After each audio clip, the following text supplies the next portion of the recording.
Estamos iniciando mais um podcast pela nossa Superi Telecom, TV a cabo, canal 20. E hoje, agora, temos aqui o prazer de receber uma ilustre figura.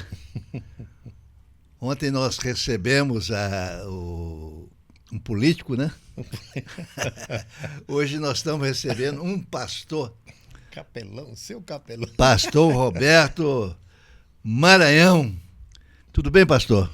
Graças a Deus, tudo bem. Melhor agora aqui na sua presença, meu grande amigo, seu Toninho Coelho, querido. O pastor Roberto hoje é uma figura conhecida em Valadares. O senhor é pastor Roberto Maranhão, porque é sobrenome ou o senhor é do Maranhão? Nasci em São Luís Maranhão. Ah, é? Está registrado, meu nome artístico, nome de guerra. É nome de guerra? Nome de empresa, esse é o nome. É. Pastor,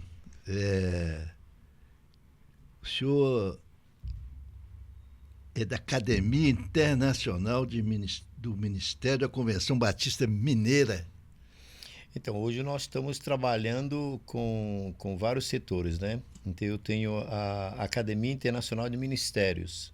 Então, temos parceria com o nosso pessoal, Batista, colaboramos também hoje com a Comunicação Nacional, temos programa de rádio, e trabalhamos na expansão a nível de ministérios internacionais, com capelanias internacionais, com acompanhamento de refugiados, né? E, então, eu estou como ministro de Arte e Cultura, Esporte e Recreação Internacional. O negócio... O quê? Mas da Convenção Batista ou da Convenção Nacional?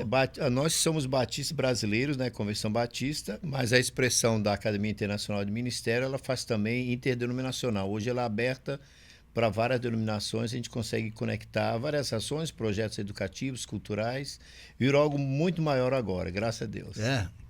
E o senhor tem 35 anos de ministério artístico? Rapaz, olha, esse número aí você pegou. É. Então, já são 42 anos, você acredita? 42 anos. Eu estava conversando com um amigo antes, porque eu com meus 18 anos, eu já estava voando, né, de avião, aí com avião monomotor, com um piloto americano, levando projetos para o interior do Maranhão, usando aí um violão, uma mala cheia de bonecos, então crescendo muito nessa área artística, cultural. Então, contando, já são 48 anos de idade, agora eu tenho uns 60 anos, você acredita? Já vou jogar uns 60 a mais. O senhor está com 60 anos? Bem feitos agora, 6 de janeiro. E 35 42 de ministério. De ministério artístico. Artístico no geral, sim. O que faz o ministério artístico? Então, na verdade... É só porque eu não estou... A expressão ministério, Toninho, antigamente trabalhava muitas pessoas entendem ministério, mesmo na questão religiosa do trabalho, mas o ministério, quando você coloca isso na questão do próprio trabalho, ministrar é trabalhar, né? Então, ministrar, por exemplo, 1 Coríntios 12:4 fala que há diversidade de ministérios, mas o Senhor é o mesmo. Ou seja, a gente sabe que Deus cria todas as coisas, todo mundo tem seus dons e seus talentos, ou seja, é trabalhar. Ministrar aula, né? Exato, porque um professor é um ministro. Uhum. Eu trabalho com as escolas, eu gosto muito de conversar com professores, eu converso com a diretora e procuro também temos palestras para professores, eu digo, olha, todos vocês são ministros de educação. É isso aí. Você pode ter 2 alunos na sua sala, você está ministrando educação na vida dessas pessoas. Eu tenho um carinho muito grande pelos professores, porque são quem educa os reis e governantes. São os que primeiro passam pela vida de uma criança que aprende, é alfabetizada. O valor de uma pessoa dessa é muito especial para Deus, que é ministrar. Então, eu ministro através dos talentos que eu recebi. E professor... pouco valorizado, né? Eu Quer falo... dizer, relativamente pouco valorizado. Sim. Eu sou de São Luís do Maranhão, maranhense, né? Então, eu sei que realmente em alguns lugares, não somente no meu estado, mas em outros também, o amor que as pessoas têm pela sua vocação, né? De amar através da educação é maravilhoso. Ou seja, você quase que paga para dar aula. Eu não sei se... Eu já estive em São Luís, entendeu? Já esteve. Numa situação excepcional. Eu era assessor do ministro da Educação, à época, Jarbas Passarim, E o Sarney era governador do estado Nosso do querido Maranhão. Sarney. E o ministro recebeu um convite para inaugurar uma TV educativa lá em São Luís. Escuta aí. TVE. E ele não pôde ir. E me pegou no laço, falou assim, ô Antônio, você tem que ir lá me representar. Não. E eu, rapaz, né, jovem de 20 e poucos anos. Jogaram na fogueira. Mas eu falei, vou... Né? Aí fui lá e escuta o que aconteceu.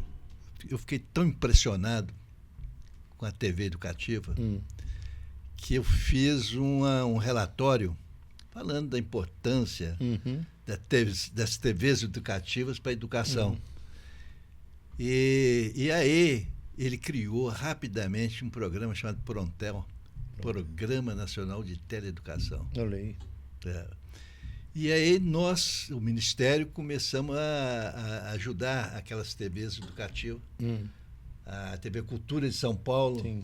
a TVE do Rio de Janeiro. Que é isso. E espalhou aqui para todo lugar, entendeu? Aqui em Minas, a TV Minas, etc. Então eu tenho boas lembranças. Você sabe que no meu primário aí, depois entrando no ginásio, nós tivemos uma fase que é no SEMA, né? Nós tivemos a TV educativa, então nós tínhamos na sala de aula naquela época a TV lá. Então nós tínhamos aula também de televisão. E aí a professora saía, a gente mudava o canal para desenho animado. O pastor, o senhor também é pastor itinerante. Então, o que é um pastor, Toninho? Um pastor ele é um capelão, alguém que cuida, né? No contexto, eu não estou pastorando igreja, eu trago numa proposta de... Porque geralmente, pastor, só desculpa, a gente sabe, por exemplo, eu conheço o pastor da Assembleia de Deus, era muito meu amigo, pastor Salatiel, né? Mas a vida toda foi, né, sempre fixado numa determinada igreja, né? Mas pastor itinerante eu nunca ouvi falar. É uma questão de missionário, né? Um pastor missionário, ou seja, alguém que leva a missão. Então, a missão dada ela é de Jerusalém aos confins da terra, né? Então, a vocação, ela, no meu contexto, é de levar essas ferramentas, né, para as pessoas nos campos abroad, que é fora daqui. Então, eu lembro na minha infância ainda, a minha vocação de ajudar as pessoas. Então, eu ajudava alguns amigos, pastores locais, nos seus projetos sociais. Porque Deus me deu as ferramentas. Eu levava o teatro, eu levava a música, eu levava a recreação. Interessante, você chegava num lugar que não tinha nada disso. O senhor é um artista. Não, então assim, hoje eu também sou ator profissional, então o que eu te falo, a vocação que eu recebi de Deus é ser essa pessoa que eu sou com as ferramentas que Ele me deu, a naturalidade de ser quem eu sou, a facilidade na questão musical. Então hoje isso cresceu muito. Então, por exemplo, eu dando aula também em faculdade teológica, Instituto Bíblico, eu treino missionário para o campo. Por exemplo, se vai um pessoal para a África, eu digo, olha, vocês poderiam usar o teatro de bonecos na África. Tinha uns que foram para o Japão, eu digo, olha, eu estudei na Universidade de Connecticut e digo, olha, você pode usar a técnica japonesa para comunicar também o amor de Deus. Eles não sabiam o que era o bunraku, que é uma técnica de um teatro japonês. Tinha missionários nossos brasileiros indo para a China. Eu digo, vocês precisam usar o Shadow Puppets, que é o teatro de boneco de sombras. Então, eu dou as ferramentas dentro do contexto da cultura. O senhor fica sabendo de tudo isso, senhor? Mas é porque... não, e outra... Então você é muito versátil. Não, graças a Deus, existe a parábola dos talentos, que é o seguinte, Toninho. Então, a parábola dos talentos, um recebe 1, 2 ou 5. Então, o que recebe 1, ele fica com medo, às vezes ele esconde, porque o patrão é muito bravo. Então, se você recebe de Deus a alegria, por exemplo, a sua questão, você é um homem da comunicação. Se você ficasse inibido, você não iria entrar nesse desafio. Mas hoje você é escritor, você é comunicador, você é inovador, você está parecendo para mim mais o Walt Disney. O Walt Disney era um louco. O Walt Disney era tudo, ele tinha 1000 projetos, né? Então, a televisão ali do Walt Disney, aquilo era só uma versão dele, mas era um cara com a mente muito aberta. Então, algumas pessoas, Deus faz isso. Deus dá um balde de capacitações. O senhor, então, prepara missionários para o mundo inteiro? Nós preparamos missionários, nós vamos nos campos também. Como é que, por exemplo, o missionário que vai para, vamos dizer, para um país de outra língua, né? Sim. Como é que faz? Aí nós usamos também, por exemplo, essa ferramenta aqui, que você conhece muito, é o Pickleball. Hoje eu diria que é uma das melhores ferramentas para você começar relacionamento saudável em qualquer lugar do mundo.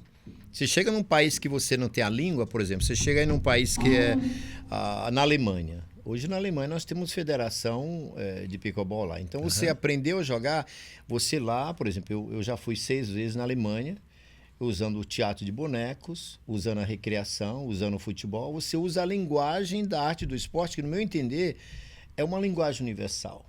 Eu chego em Portugal, eu toco meu ukulele com uma gaita, todo mundo vem para ouvir, uma música instrumental, ou seja, eu tenho várias nações ao mesmo tempo apreciando algo que é artístico, que traz a alegria, a paz, a harmonia. E isso é ministrar na vida dos outros. É você levar o amor, a expressão artística, né? A oportunidade de alguém sentar e ouvir, conversar com você.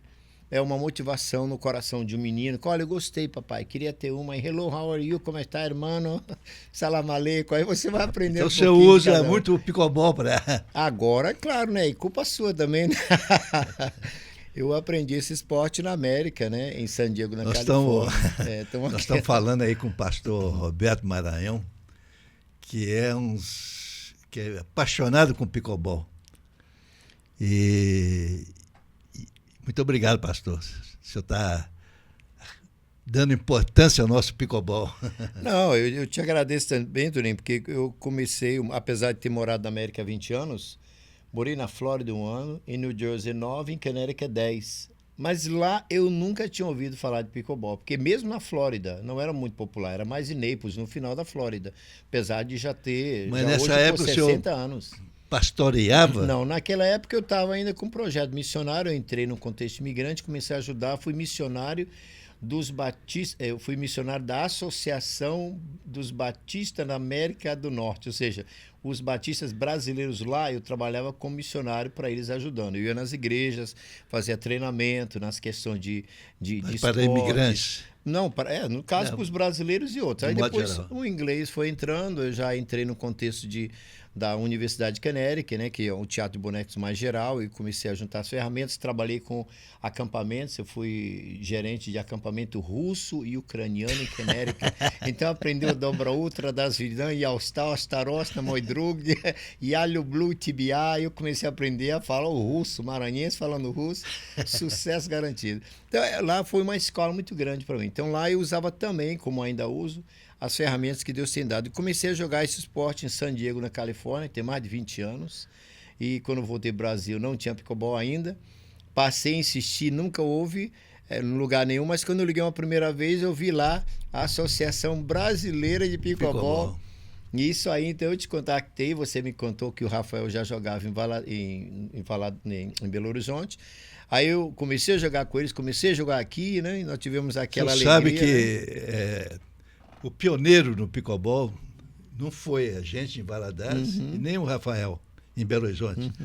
Foi a igreja dos Mormons. Dos Mormons, numa cidadezinha em São Paulo que eu não me recordo muito, entendeu? Eles jogavam pickleball com cadeirante. Sim, isso, olha aí. Eu vi algo assim, mas assim, graças a Deus, por exemplo, eu acredito que talvez, seu Toninho, até talvez antes deles mesmo, porque são 60 anos, né? Então, assim, a pessoa vê um esporte lá, ter morado lá e trazido, pode ser até que antes algum tivesse rede em algum lugar, brincaram, mas eu digo assim, a nível de questão histórica, o pickleball nasceu no Brasil graças à sua instrumentalidade, porque se tornou notório. Quer dizer, alguém leva, brinca e tal, ficou, mas deixa eu falar para o senhor, apaixonado pelo esporte quando surgiu, nós fabricamos mais de 1000 raquetes de madeira. Sim. E distribuímos para esse Brasil afora, entendeu? Eu lembro isso. E realmente a gente fica satisfeito que essa semeadura deu resultado. Olha, não só deu resultado assim no geral, como a história não se mexe, né, Toninho? A gente sabe que, graças a Deus, assim, o que você fez e tem feito, né? Também juntamente com o Rafael, quer dizer, é o coração desse esporte no Brasil. Então, quem conta a história do pickleball sempre vai lembrar daquele senhor aí. Foi uma das maiores expressões ainda em termos de nascimento disso, é aquele pickleball, que ele é um pickleball intencional, é um pickleball arraigado no próprio amor, né? Quer dizer, você me deu o privilégio de ser o capelão da Associação Brasileira de Pickleball, que foi uma bênção. Fui no Maranhão, montei a nossa associação. Hoje, todos os países que eu vou, a gente também leva esse nome do Brasil, falando da associação. Ô, pastor, muita gente não sabe, né? O que é ser capelão então, de um esporte? Então, todos os esportes têm. Tudo tem uma capelania. O capelão é uma figura, aquele que você, estando numa necessidade, ele vem e te ajuda. Aí ele te coloca uma capa. Ele te coloca uma capa de proteção. Nós temos em várias modalidades esportivas, também no esporte em geral, temos na questão do Exército, né, que com os militares nasceu primeiro, esse contexto, o hospitalar, que é aquela capelania. Então, são pessoas que ajudam, eles trazem uma mentalidade do peacemaker, que é do fazedor de paz. Uhum. Por exemplo, o que tem nos ajudado no contexto de aproximação com os atletas e ajuda dentro do pickleball? Porque, como capelão da Associação Brasileira de Pickleball, nós falamos para todos que esse esporte não é só um esporte por esporte, mas ele traz 3 coisas lindas que ajuda: o foco, olho na bola. A raquete é o que te dá equilíbrio. E direção, você precisa saber onde a bola tem que chegar. Aí, quando nós jogamos isso no contexto acadêmico, eu pergunto para a criança, na sala de aula, quem é o foco? É a professora. Quem é o equilíbrio? São os livros. Onde você quer chegar com a sua educação? No contexto profissional, nós dizemos assim, você é um profissional, mas se você perder o foco, você acaba comprometendo a sua empresa. Você, como empresário, você sabe, porque aqui você pede para todo mundo se foca e equilíbrio, porque compromete a direção da sua empresa. E no contexto de valores, também é a mesma história. Você tem que saber que você precisa mais. Então, um capelão é alguém que vê quando o cara tá jogando, mas ele só rouba. A bola a bola bateu na linha, o cara disse que não bateu. Então você vê que ele é um atleta bom, mas ele tá com um caráter um pouco comprometido. Vai ser alguém que daqui a pouco ninguém quer nem jogar com ele. Briga o tempo todo, aquela história toda, é um ignorante. Então, não confia nele. Não confia. Então, tem pessoas que você às vezes prefere assim, talvez nem ganhar uma medalha de ouro, mas ter a alegria de jogar com um cara que você vai guardar aquela lembrança pro resto da vida. Entendeu? Então, a capelania, ela nasce para ajudar as pessoas a manter uma harmonia.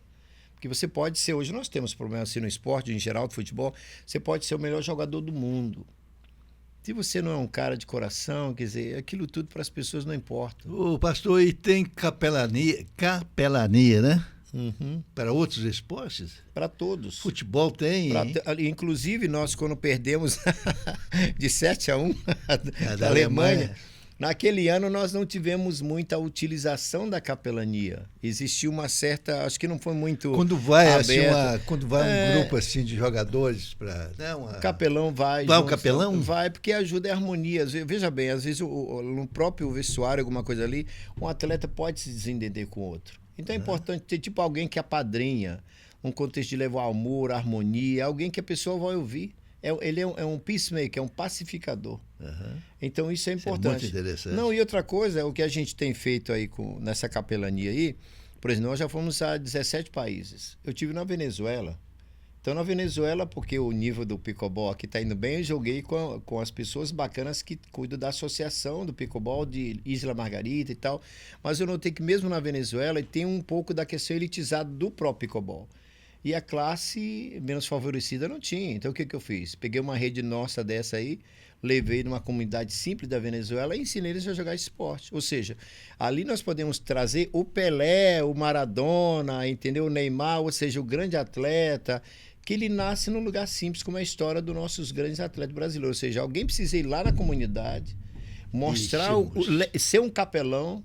Porque se a gente pega uma raquete dessa, outra que um valor um pouco maior, na mão de uma criança, ele não vai saber muito bem o que fazer com isso. Mas se você começa a dar uma de madeira, como você fez, catequizando no bom sentido, ensinar as pessoas a aprender, é que nem o ping-pong. Ping-pong que as crianças sempre jogaram era uma madeira, tinha um plásticozinho que eles tiravam, mas eles se divertiam com uma madeira pura. Então, assim, é voltar ao primeiro amor do pickleball, que você sabe que o pickleball nasceu da necessidade, né, dos líderes em entreterem a família. Era uma brincadeira social. Agora elitizou tanto que hoje em dia ele não chega, é numa classe menos favorecida. Então, precisamos continuar fazendo raquete de madeira. No Maranhão, quando eu cheguei, eu fiz 36. Divulguei em vários lugares. Hoje nós temos lugares lá que estão com quase 5 anos que jogam todos os sábados de manhã, tirando as crianças das drogas e usando o pickleball para sociabilizar. é fantástico. Então, isso é o trabalho do capelão. Ele harmonizar. Existe a capelania escolar, capelania hospitalar. Eu agora chego no lugar e o senhor já está bem, assim, eu pude entrar para visitá-lo em outros horários. Pude chegar lá, eu chego e disse, meu pastor, um cara que tinha um problema sério. Mas o senhor antes do pickleball e capelão, né, da nossa Associação Brasileira de Pickleball, o senhor já foi capelão de outro esporte? Outra... Eu entrei assim, porque no contexto mesmo do preparo que você tem, você faz os cursos e treinamentos, né? Tem a Unipas, que eu sou capelão também pela Unipas, que é a União de Pastores e Capelãos Voluntários. Foi uma capelania que nasceu nos Estados Unidos. Ela veio primeiro da United, que era uma outra capelania que eu fazia parte, e lá nós podíamos andar nos carros das polícias lá, porque o policial chegou ao seguinte, ele viu que muita bandidagem tem uma questão espiritual, porque quando os caras chegavam sem dó, matar, atirar nas pessoas, matar, fazer aquela atrocidade todas, era uma questão de, eles estavam totalmente no desbalanço espiritual, então eles traziam as pessoas da capelania para ajudar. Então isso a gente veio desde muito tempo, e mesmo na questão da minha infância, eu já tinha no coração o desejo de cuidar das pessoas. É mesmo algo que Deus coloca. É uma vocação. É um talento. Uma vocação. É uma vocação. E a gente tem facilidade de harmonizar, conversar com as pessoas. Mesmo dentro do contexto de pickleball, tem uns caras que reclamam demais. É um que brinca comigo, que me xinga todo mundo. Ô, pastor, você não vai querer mais brincar comigo, não? Parece que é um cara assim que ele acha que ninguém quer brincar com ele. Não, mano, vamos jogar sempre. Porque eu já entendo você. Você tem um problema de controle emocional. O senhor é psicólogo também, né? A gente acaba sempre. Porque, na verdade, Toninho, se você está aqui esse copo, tá? Nós temos um copo. Nós temos aqui água nesse copo. Mas poderia ser o quê? Um vinho português, poderia ser um café. Então, nós temos que ser um vaso e ter coisas boas para oferecer. Nunca um veneno. Então, essa questão da psicologia é você ser simplesmente alguém com o coração pronto para amar seu semelhante. Porque esse que nos dá essa alegria, essa harmonia, esse amor, é o próprio Deus que dá para cada um de nós.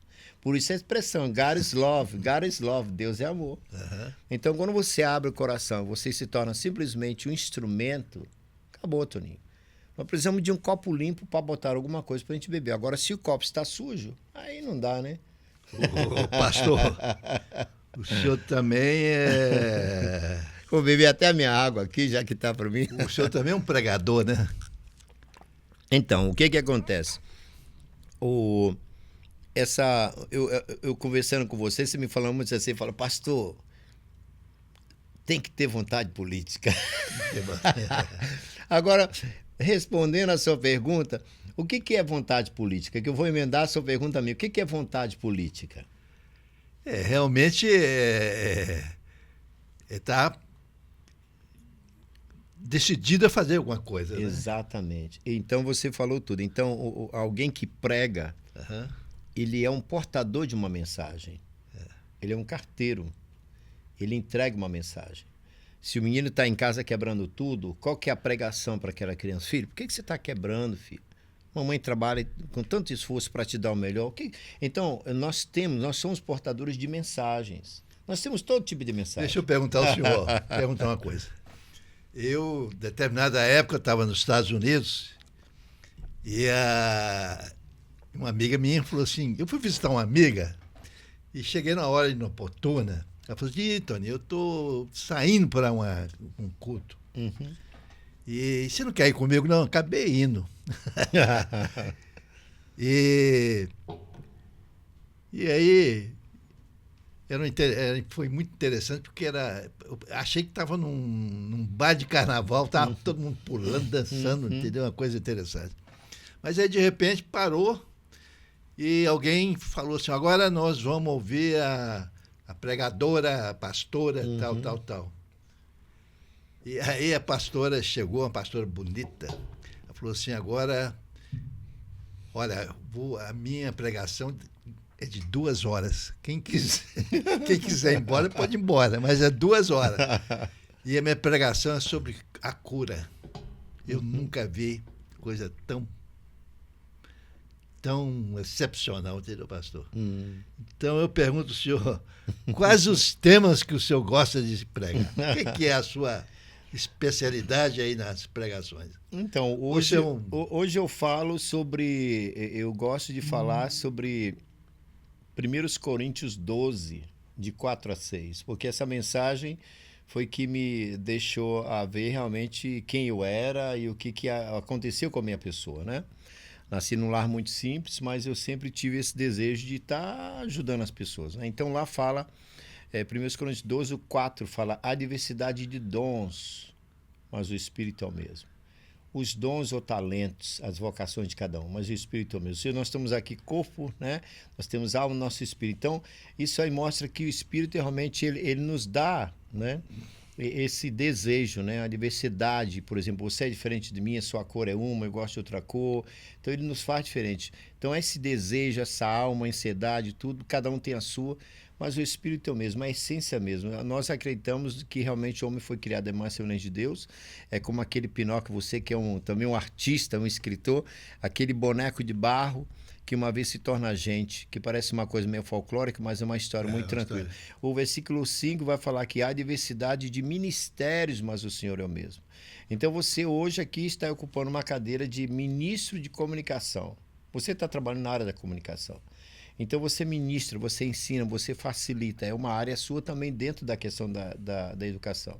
E o outro é a diversidade de manifestações, mas é o mesmo Deus que opera tudo em todos. Então, como eu gosto muito desse tema, que é o meu tema principal, para olhar para as pessoas e fazer o trabalho do oleiro, do caçador de talentos. Eu acho virtude na vida de cada uma das pessoas. Quando o senhor prega, o senhor gasta 2 horas também? Não, isso aí é engraçado, porque eu trabalhei em televisão, né? Eu trabalhei no SBT e eu fiz televisão nos Estados Unidos, estudei.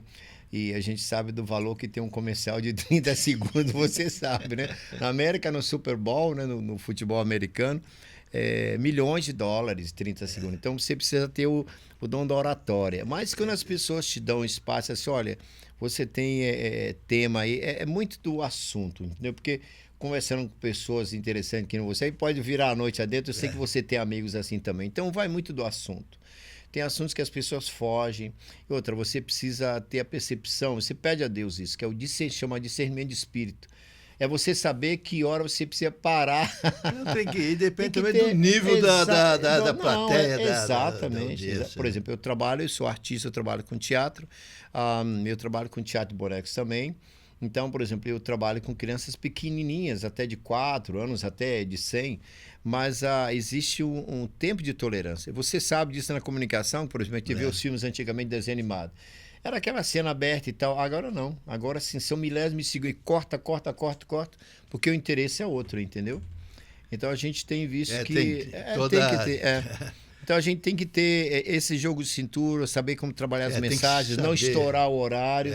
E fazer a pergunta, Toninho. Meu tema, assim, eu cultivo no seu coração para que você me diga quais são os seus dons e talentos. O que existe em você que você pode desenvolver a sua vontade política? Porque o político nada mais é do que voz para os que não têm. Você é um comunicador, você representa um pai, ele é o político na sua casa, ele é o que representa a sua família. Na perda do pai, a sua mãe assume essa postura, porque é assim.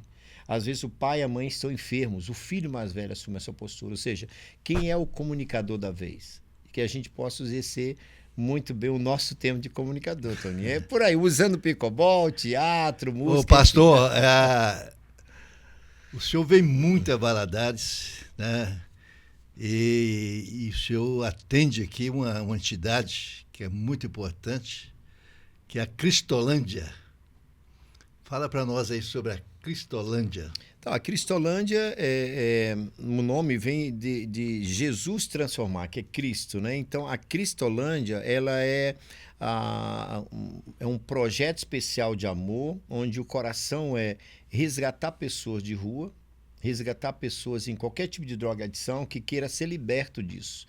Então, existe projeto de acolhimento dessas pessoas. Primeiro, passa por uma triagem, ninguém é obrigado, saber se a pessoa quer sair desse tipo de vida. E, graças a Deus que a maioria quer, passa por uma triagem, se toma algum tipo de medicamentos, se a pessoa não está sempre sendo na sua mentalidade psicológica, enfim, ele não vai poder ficar, porque pode ser um problema sério, então é uma internação em outro nível. Não somos clínica, mas somos uma comunidade de amor que cuida do próximo. Então tem o nível 1, que tem uma triagem, tem o nível 1, que fica determinados meses lá, depois a pessoa continua, tem o nível 2 e 3, aí se procura a escolaridade, se ele parou de estudar, busca um lugar para estudar, a educação para essas pessoas, busca lugar para trabalhar, mas acima de tudo a gente coloca para essas pessoas que, para que eles queiram ser transformados, é preciso deixar que então Jesus transforma a vida de cada um.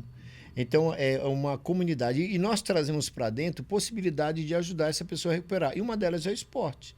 Como você é culpado nisso, nós colocamos a Cristolândia, para quem não sabe, tem sua sede em Valadares, no Córrego dos Borges. Borges. Eu nunca lembrei o nome daquele lugar. Então lá, Córrego dos Borges.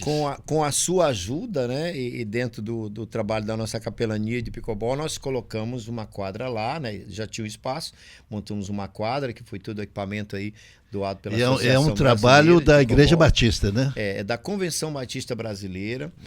E hoje nós temos aí, se eu não me engano, agora quase umas 40 e poucas unidades a nível de Brasil, tem vários estados, e nós já estamos indo para a quinta unidade, onde nós estamos colocando o pickleball. Então o pessoal daqui é treinado. E agora nós temos a alegria de dizer que nós vamos ter os meninos também, que desde da facilidade que você tem nos abençoado, sempre cedendo vagas. Eu lembro que uma vez foram 6 alunos que participaram do festival, do torneio, com camiseta, inscrição, almoço. Eles ficaram maravilhados e sempre acabam tirando uma medalha. Eu nunca vi, eu fiquei tão assim... Emocionado quando eles acabaram de jogar. E caíram na piscina. Ué. Acho que nunca tinham nadado na piscina. Tempo livre, né? Tempo livre, né? Então, ali, hoje nós temos, então, a questão de usar esse esporte lá. E, graças a Deus, eles vão participar também agora do torneio da praça, né? Que o Tiagão está encabeçando. Vão ser 4 atletas da instituição. E depois que eles saem de lá, eles já podem praticamente fazer mais coisas com esse esporte. O Salmo... É o homem que controla o tempo. Bom, mas eu tenho uma pergunta para o senhor. O senhor é ator, né? Ator profissional. Ator profissional. E como ator, o senhor tem um trabalho muito grande no teatro de fantoches, né? De bonecos. O senhor trouxe o Marcelo? Olha, eu trouxe, ele estava aqui quietinho no canto dele, mas ele pode dar um oi para você com muita alegria, viu, Toninho? Já aí nessa história, ele viaja muito, já foi aí nos 17 países comigo.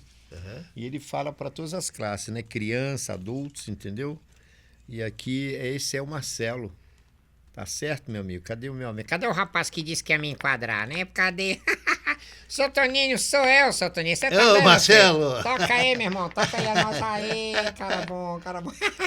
Me escuta, você pode fazer alguma pergunta que eu te respondo, porque você é uma pessoa da educação e eu sou uma pessoa muito educada.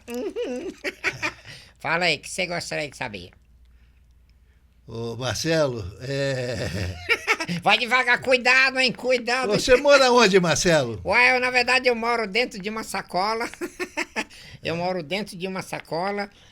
Mas assim, na verdade, eu moro lá no centro de Belo Horizonte, né? No Colégio Batista. E de lá eu vou para vários lugares. Eu saio viajando aí para onde Deus abrir as portas. Já fui até na Ucrânia, Romênia, na Alemanha, Paraguai. Então você, Marcelo, é bem viajado? Sim, eu sou international. Eu viajo aí pelo mundo todo. Onde Deus colocar a oportunidade, estamos lá para servir as comunidades geral. Do pequeno até o grandão. Ô, Marcelo, eu tenho um sobrinho que eu gosto muito, até meu afilhado, Marcelo Amaral. O nome dele Manda um abraço pro Marcelo. Cadê que câmera? Olha, cadê meu câmera? Foi embora. Meu filho, você tá me vendo onde eu tô? Tô perdido. Ele foi embora, me deixou voando aqui. Então, sou eu, ó. O Marcelo Amaral. Olha, Deus te abençoe, viu? Tá aqui ele mandando um abraço pra você. E o aniversário dele é quando? O aniversário dele, bem da verdade, não sei. Então, olha, você sabe o seu aniversário. Avisa pra gente e a gente canta parabéns. Parabéns pra você. Deus abençoe. É isso, Marcelo, um abraço. Queridão, gente boa, gosto muito dele, viu?